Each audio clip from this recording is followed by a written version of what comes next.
ಇನ್ನು ದೇವೇಗೌಡರ ಪತ್ನಿ ಚೆನ್ನಮ್ಮ ಅವರ ಆರೋಗ್ಯ ಸ್ಥಿತಿ ಬಹಳ ಗಂಭೀರವಾಗಿದೆ. ಬೆಂಗಳೂರಿನ ಮಣಿಪಾಲ ಆಸ್ಪತ್ರೆಯಲ್ಲಿ ಚಿಕಿತ್ಸೆ ಮುಂದುವರೆದಿದೆ. ಶತಪ್ರಯತ್ನ ಮಾಡ್ತಾ ಇದ್ದಾರೆ ಡಾಕ್ಟರ್ಗಳು. ಬೇರೆ ಬೇರೆ ಕಡೆಯಿಂದಲೂ ಕೂಡ ವೈದ್ಯರನ್ನು ಕರೆಸಿದ್ದಾರೆ ಅನ್ನುವಂಥ ಮಾಹಿತಿ ಇದೆ. ಈ ಲಂಗ್ಸ್ ಬಿಟ್ಟರೆ ಇನ್ನೆಲ್ಲವೂ ಕೂಡ ನಾರ್ಮ್ಸ್ ಕರೆಕ್ಟಾಗಿದೆ. ಅಂದರೆ ಈ BP ಆಗಿರ್ಬೋದು, ಈ ಪಲ್ಸ್ ಆಗಿರ್ಬೋದು, ಎಲ್ಲವೂ ಕೂಡ ನಾರ್ಮಲ್ ಆಗಿದೆ. ಆದರೆ ಉಸಿರಾಟದ ಸಮಸ್ಯೆ ಮಾತ್ರ, ಈ ಉಸಿರಾಟದ ಸಮಸ್ಯೆ ಈ ಸ್ವಲ್ಪ ಏರುಪೇರು ಆಗಿಬಿಟ್ರೆ ಗೊತ್ತಲ್ಲ ನಿಮಗೆ, ಏನು ಬೇಕಾದ್ರೂ ಆಗಿಬಿಡ್ಬೋದು. ಪ್ಯಾರಲೈಸ್ ಆಗಿಬಿಡ್ಬೋದು, ಬ್ರೈನಲ್ಲಿ ಸಮಸ್ಯೆಗಳಾಗ್ಬೋದು, ಹಾರ್ಟಿ ಸಮಸ್ಯೆ ಆಗ್ಬೋದು. ಡಾಕ್ಟರ್ ಸತ್ಯನಾರಾಯಣ, ಡಾಕ್ಟರ್ ಸುನಿಲ್ ಕಾರಂತ್ ತಂಡ ಚಿಕಿತ್ಸೆ ನೀಡ್ತಾ ಇದೆ.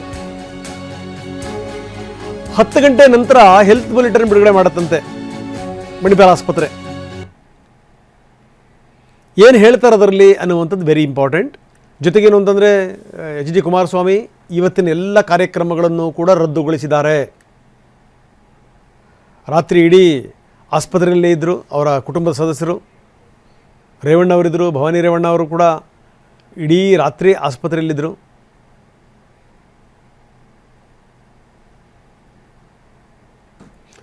ನೋಡಿ, ದೇವೇಗೌಡರು ಹೋಗುವಂಥ ಸಂದರ್ಭದಲ್ಲಿ ಅವರಿಗೆ ದುಃಖ ತಡೆಯೋಕ್ಕಾಗಲಿಲ್ಲ. ಗಂಡ ಹೆಂಡತಿ ಹೆಂಗಿರಬೇಕು ಅನ್ನೋದಕ್ಕೆ ಬೆಸ್ಟ್ ಎಕ್ಸಾಂಪಲ್ ದೇವೇಗೌಡರು ಚೆನ್ನಮ್ಮ. ನಿನ್ನ ಕೆಲಸ ನೀನು ನೋಡ್ತೀನಿ, ನಮ್ಮ ನೋಡ್ಬೋದಲ್ಲ.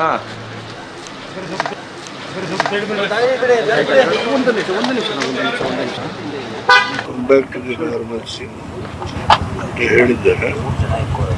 ಅದರಿಂದ ಚರ್ಚೆ ಮಾಡಿರ್ತಾನೆ. ನಾನು ಕುಮಾರಸ್ವಾಮಿ ಅವರು, ರೇವಣ್ಣವರು, ರಮೇಶ್ ಬಾಲಕೃಷ್ಣ ಅವರು, ಇಬ್ಬರು ಹೆಣ್ಣು ಮಕ್ಕಳು, ನಮ್ಮ ಸಂಬಂಧಿಕರು, ಅಭಿಮಾನಿಗಳು ತುಂಬಿಕೊಂಡಿದ್ದಾರೆ. ನನಗೆ ಇವತ್ತು ಡಯಾಲಿಸಿಸ್ ಅದರಿಂದ ಮನೆಗೆ ಹೋಗ್ತಾ ಇದ್ದಾರೆ. ಮೋಸ್ಟ್ಲಿ ಅಷ್ಟೇ. ಸುಮಾರು 25 ವರ್ಷಗಳ ಹಿಂದೆ ಯಾವೊಂದು ಆಸಿಡ್ನ ಅಟ್ಯಾಕ್ ನಲ್ಲಿ ಬದುಕಲಿಕ್ಕೆ ಸಾಧ್ಯ ಇಲ್ಲ ಅಂತಕ್ಕಂಥ ಸನ್ನಿವೇಶದಲ್ಲೂ ಅವ್ರು ನಂಬಿರ್ತಕ್ಕಂಥ ದೇವರು ಪ್ರತಿನಿತ್ಯ ದಿನಕ್ಕೆ 10 ಗಂಟೆ ಅವರ ದೇವರ ಕೋಣೆಗಳ ಪೂಜೆ ಮಾಡ್ತಕ್ಕಂಥ ಅವರ ನಡವಳಿಕೆ ಏನಿತ್ತು, ಆ ದೇವರೇ ಅವ್ರನ್ನ ಕಾಪಾಡ್ತಕ್ಕಂಥ. ಇಲ್ಲಿ ಮಣಿಪಾಲ್ನ ವೈದ್ಯರು ಎಲ್ಲಾ ರೀತಿಯ ಮುತುವರ್ಜಿ ವಹಿಸಿ ಎಲ್ಲಾ ರೀತಿಯ ಚಿಕಿತ್ಸೆ ಮಾಡ್ತಾ ಇದ್ದಾರೆ. ಆದರೆ ಅಂತಿಮವಾಗಿ ಆ ಚಿಕಿತ್ಸೆಗಳನ್ನು ಮೇಲ್ಪಟ್ಟು ಅವ್ರು ನಂಬಿರ್ತಕ್ಕಂಥ ನಮ್ಮ ತಾಯಿಯವರು, ಆ ಒಂದು ರಾಜರಾಜೇಶ್ವರಿ ತಾಯಿ ಇರ್ತಾರೆ, ಮೊದಲಿಂದ ಕಾಪಾಡಿರ್ತಕ್ಕಂಥದ್ದು ಆ ತಾಯಿ. ಅದರಿಂದ ಆ ದೇವರ ನಂಬಿಕೆಯವರೇನು ಇಟ್ಕೊಂಡಿದ್ದಾರೆ, ನಮ್ಮ ತಂದೆಯವರು ನಂಬಿಕೆ ಇಟ್ಕೊಂಡಿದ್ದಾರೆ. ಯಾವುದೇ ಸಮಸ್ಯೆಗಳಿಂದ ಮತ್ತೆ ಪುನಃ ಅವರು ಉತ್ತಮವಾದಂಥ ರೀತಿಯಲ್ಲಿ ಮನೆಗೆ ಬರ್ತಾರೆ ಅಂತ. ಸೊ ಇದು ಸಂಗತಿ ನಿಜ. ಕುಮಾರಸ್ವಾಮಿ ಅವರು ಹೇಳಿದಂಥ ಮಾತು ಸತ್ಯ. ಯಾಕಂದರೆ ಆಸಿಡ್ ಅಟ್ಯಾಕ್ ಆದಂಥ ಸಂದರ್ಭದಲ್ಲಿ ಹೋಗೇ ಬಿಟ್ಟರು ಅನ್ನುವಂಥ ಮಾತುಗಳಿತ್ತು. ಆದರೂ ಕೂಡ ಅವರು ಉಳ್ಕೊಂಡ್ರು. ನಾನು ಹೇಳ್ತಾ ಇದ್ದೆ ಏನು ಅಂದರೆ, ನಿಜಕ್ಕೂ ದೇವೇಗೌಡರ ಕುಟುಂಬವನ್ನು ಕಾಯ್ತಿರುವಂಥದ್ದು ಏನು ಅಂದರೆ ಚೆನ್ನಮ್ಮನವರ ಭಕ್ತಿ ಭಾವ, ಅವರ ಒಳ್ಳೆಯ ಮನಸ್ಸು, ಅದರಲ್ಲಿ ಯಾವುದೇ ಸಂದೇಹ ಇಲ್ಲ. ಬರೀ ಸುನಿಲ್ ನಮ್ಮ ಪ್ರತಿನಿಧಿ ನಮ್ಮದೀಗ ನೇರ ಸಂಪರ್ಕದಲ್ಲಿದ್ದಾರೆ, ಆಸ್ಪತ್ರೆಯ ಮುಂಭಾಗದಲ್ಲಿದ್ದಾರೆ. ಸುನಿಲ್, ಆರೋಗ್ಯ ಸ್ಥಿತಿ ಹೆಂಗಿದೆ ಅಂತೆ? 10 ಗಂಟೆ ನಂತರ ಏನೋ ಹೆಲ್ತ್ ಬುಲೆಟಿನ್ ಕೂಡ ಬಿಡುಗಡೆ ಮಾಡ್ತಾರಂತೆ. ಸದ್ಯದ ಸ್ಥಿತಿಗತಿಗಳೇನು ಸುನಿಲ್? ರಂಗನಾಥ್, ಚೆನ್ನಮ್ಮ ಅವರು ಕಳೆದ ಒಂದು 3-4 ತಿಂಗಳಿಂದ ಈಗ ಒಂದು ಉಸಿರಾಟದ ತೊಂದರೆಯಿಂದ ಬಳಲ್ತಾ ಇದ್ದಾರೆ. ಆದರೆ ಕಳೆದ 4 ದಿನಗಳ ಹಿಂದೆ ಅವರಿಗೆ ಉಸಿರಾಟದ ತೊಂದರೆ ಸಾಕಷ್ಟು ಸಮಸ್ಯೆ ಆಗುತ್ತೆ. ಅದಾದ ನಂತರದಲ್ಲಿ ನೇರವಾಗಿ ಖುದ್ದು ದೇವೇಗೌಡರವ್ರನ್ನ ಬಂದು ಆಸ್ಪತ್ರೆಗೂ ದಾಖಲು ಮಾಡ್ತಾರೆ. ಆದರೆ ನಿನ್ನೆಯಿಂದ ಅವರ ಒಂದು ಪರಿಸ್ಥಿತಿ, ಆರೋಗ್ಯದ ಪರಿಸ್ಥಿತಿ ಚೇತರಿಕೆ ಆಗಿಲ್ಲ, ಗಂಭೀರವಾಗಿದೆ ಅನ್ನೋ ಮಾಹಿತಿ ಕೂಡ ಲಭ್ಯವಾಗ್ತಾ ಇದೆ. ಈಗಾಗಲೇ ನುರಿತ ವೈದ್ಯರಿಂದ ಅವರಿಗೆ ಎಲ್ಲ ರೀತಿಯಾದ ಒಂದಷ್ಟು ಚಿಕಿತ್ಸೆಗಳು ಕೂಡ ದೊಡ್ಡ ಮಟ್ಟದಲ್ಲಿ ನಡೀತಾ ಇದೆ. ಈಗಾಗಲೇ ICUನಲ್ಲಿ ಅವರಿಗೆ ವಿಶೇಷ ನಿಗಾವನ್ನು ಕೂಡ ಇಡಲಾಗಿದೆ. ಈಗಾಗಲೇ ಕುಟುಂಬಸ್ಥರು ಕೂಡ ನಿನ್ನೆ ಕುಮಾರಸ್ವಾಮಿ ಅವರಾಗ್ಬೋದು, ಇಡೀ ಕುಟುಂಬ ಒಂದು 6-7 ಗಂಟೆ ಆಸ್ಪತ್ರೆಯಲ್ಲಿ ಕೂಡ ಅವರ ತಾಯಿಯ ಆರೋಗ್ಯವನ್ನು ವಿಚಾರಿಸ್ತಾ ಇದ್ರು, ಡಾಕ್ಟರ್ ಜೊತೆ ಮಾತುಕತೆಯನ್ನು ಕೂಡ ನಡೆಸ್ತಾ ಇದ್ರು. ಇವತ್ತಿನ ಒಂದಷ್ಟು ಮಾಹಿತಿಗಳ ಪ್ರಕಾರ ಆರೋಗ್ಯದಲ್ಲಿ ಇನ್ನೂ ಚೇತರಿಕೆ ಕಂಡಿಲ್ಲ, ಒಂದಷ್ಟು ಸ್ಥಿತಿ ಗಂಭೀರವಾಗಿದೆ. ಅವರ ಒಂದು ಟ್ರೀಟ್ಮೆಂಟ್ಗೆ ಸಂಪೂರ್ಣವಾಗಿ ಅವರ ದೇಹ ಸ್ಪಂದಿಸ್ತಾ ಇಲ್ಲ ಅನ್ನೊಂದು ಮಾಹಿತಿ ಕೂಡ ಲಭ್ಯವಾಗ್ತಾ ಇದೆ.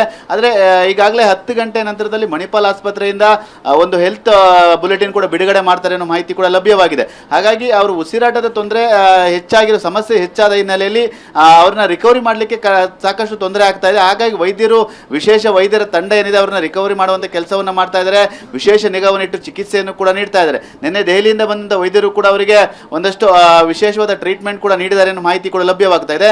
ಇವತ್ತು 10 ಗಂಟೆ ನಂತರದಲ್ಲಿ ಒಂದು ಹೆಲ್ತ್ ಬುಲೆಟಿನ್ ಬಿಡುಗಡೆ ಮಾಡ್ತಾರೆ. ಹೆಲ್ತ್ ಬುಲೆಟಿನ್ ನಲ್ಲಿ ಏನೇನು ಅಂಶಗಳು ಇರುತ್ತೆ ಅಂತ ಹೇಳಿ ಕಾದು ನೋಡಬೇಕಾಗಿದೆ. ಯಾಕೆಂದ್ರೆ ದೇವೇಗೌಡರು ಕೂಡ ಮತ್ತೆ ದೇವೇಗೌಡರು ಆಗ್ಬೋದು, ಕುಮಾರಸ್ವಾಮಿ ಅವರು ನಿನ್ನೆ ಅವರ ಒಂದಷ್ಟು ಭಾವುಕವಾಗಿ ಮಾಧ್ಯಮಗಳಿಗೆ ಹೇಳಿಕೆಯನ್ನು ನೋಡ್ತಾ ಇದ್ರೆ ಅವರ ಆರೋಗ್ಯ ಸ್ಥಿತಿ ಗಂಭೀರವಾಗಿರೋದು ಸ್ಪಷ್ಟವಾಗಿ ಗೊತ್ತಾಗ್ತಾ ಇದೆ.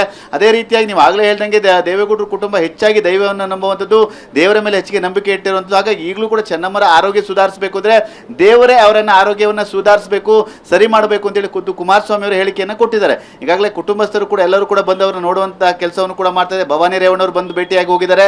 ಅದೇ ರೀತಿಯಾಗಿ ರೇವಣ್ಣವರು ನಿನ್ನೆ ತಡರಾತ್ರಿ ಅವರಿಗೆ ಇಲ್ಲೇ ಇದ್ದಿದ್ರು. ಹಾಗಾಗಿ ಅವರ ಆರೋಗ್ಯದಲ್ಲಿ ಒಂದಷ್ಟು ಗಂಭೀರ ಪರಿಸ್ಥಿತಿ ಇದೆ. ವೈದ್ಯರು ಕೂಡ ನಿರಂತರವಾಗಿ ವಿಶೇಷ ವೈದ್ಯರ ತಂಡದಿಂದ ಟ್ರೀಟ್ಮೆಂಟ್ ಅನ್ನು ಕೂಡ ನೀಡ್ತಾ ಇದ್ದಾರೆ. 10 ಗಂಟೆ ನಂತರದಲ್ಲಿ ವೈದ್ಯರು ಹೆಲ್ತ್ ಬುಲೆಟಿನ್ ಬಿಡುಗಡೆ ಮಾಡ್ತಾರೆ. ಅದಾದ ನಂತರದಲ್ಲಿ ಒಂದು ಸ್ಪಷ್ಟ ಚಿತ್ರಣ ಸಿಗ್ತಾ ಇದೆ. ಈಗಾಗಲೇ ಕುಟುಂಬಸ್ಥರು ಎಲ್ಲರೂ ಕೂಡ ಅವ್ರನ್ನ ಭೇಟಿ ಮಾಡುವಂತ ಕೆಲಸವನ್ನು ಕೂಡ ಮಾಡ್ತಾರೆ. ಅದ್ರ ಜೊತೆಗೆ ಕುಮಾರಸ್ವಾಮಿ ಅವರು ಇವತ್ತಿದ್ದಂತ ಒಂದಷ್ಟು ಸಭೆ ಮತ್ತೆ ಕಾರ್ಯಕ್ರಮಗಳನ್ನು ಕೂಡ ರದ್ದು ಮಾಡಿದ್ದಾರೆ. ಹಾಗಾಗಿ ಅವರ ಚೆನ್ನಮ್ಮರ ಆರೋಗ್ಯ ಪರಿಸ್ಥಿತಿಯಲ್ಲಿ ಒಂದಷ್ಟು ಗಂಭೀರವಿದೆ. ಅವರು ಈಗಾಗಲೇ ಪೂರ್ಣ ಪ್ರಮಾಣದ ಒಂದು ಚಿಕಿತ್ಸೆಗೆ ಸ್ಪಂದಿಸ್ತಾ ಇಲ್ಲ ಅನ್ನೋ ಮಾಹಿತಿ ಕೂಡ ಲಭ್ಯವಾಗ್ತಾ ಇದೆ. ಹಾಗಾಗಿ ದೇವೇಗೌಡರು ಕೂಡ ಇನ್ನೇನು ಕೆಲವೇ ಹೊತ್ತಿನಲ್ಲಿ ಕುಮಾರಸ್ವಾಮಿ ಅವರು ಬರುವಂತ ಸಾಧ್ಯತೆಗಳು ಕೂಡ ದಟ್ಟವಾಗಿರುವಂಥದ್ದು. ರಂಗನಾಥ್, ಓಕೆ, ಧನ್ಯವಾದ ತಮ್ಮೆಲ್ಲ ಮಾಹಿತಿಗೆ.